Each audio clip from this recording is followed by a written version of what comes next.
In this video, I'm going to show you how to do market replay in NinjaTrader.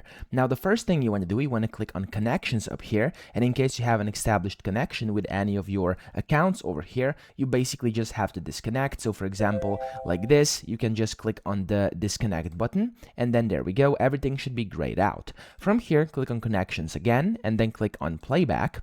And in here, you first must find some data. So up here, you can see different loaded things. So it's going to show a bunch of different things, the instruments, stuff like that. And down here, where it says get market replay data, this is where you should be focusing on. Okay, so of course, up here, you can review this. For example, you can go ahead into, let's say, Bitcoin USD, and you can go ahead and see different dates, stuff like that. Over here, this is going to be the data. So you can just go ahead down here, click on the instrument, select the one you like.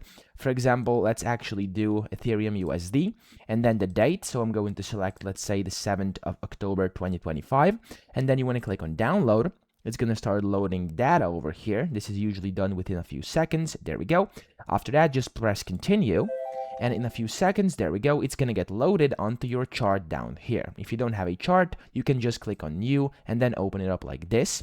And then after you're done with that, you can see up here you have either market replay or historical. So you can go ahead and select whichever one you want.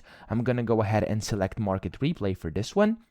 And then you can put on an end and a start date over here. You can select how fast you want it to replay. So as you can see, you can basically select like some ridiculous numbers or kind of more realistic ones like that. There we go.